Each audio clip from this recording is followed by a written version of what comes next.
My name is Reina of Bella Cucina Maria in Portchester, New York. My company is a catering company, culinary instructions, and consultation. I'm going to be showing you how to make a tomato tart using puff pastry and Parmesan cheese. The first thing we're going to do is slice up our tomatoes and let them dry just a tiny bit. These are heirloom tomatoes, and I think they're really beautiful.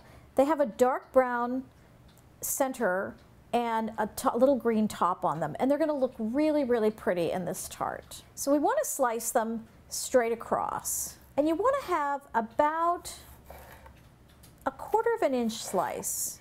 Take your slices. You want to lay your slices on a paper towel just to kind of get the juice to soak up. This will help when you put it on the puff pastry so the pastry doesn't get wet and soggy. So just put a little bit of flour down on your board and roll out your tart. Try to get it into a nice shape. I'm going to make individual tarts today. You're going to take it and lay it right on top of your non-stick silpat. Once you have your puff pastry squares on your non-stick silpat sheet, you're going to just take some Parmesan cheese and sprinkle it on and press it down with your fingers. Spread it out with your fingers all the way to the edge. And then with your fingertips, press it down into the pastry.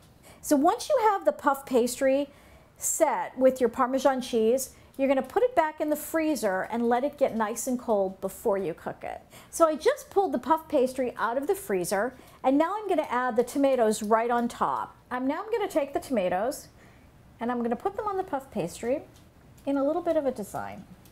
You want to leave a little bit of an edge around the tomato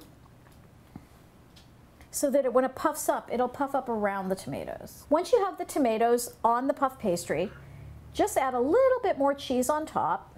And this is Parmesan cheese, freshly grated. And then we're going to add just a touch of salt and a little bit of pepper. And that's it. And now I'm going to put it into a preheated 450-degree oven for about 15 minutes.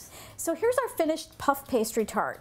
You see how pretty this looks around the edge when we left that little ridge around the tomatoes. So all we need to do to finish it is do a little drizzle of extra virgin olive oil right on top, and then add a little scallion and a little fresh basil. So here it is, my puff pastry, Parmesan, and heirloom tomato tart.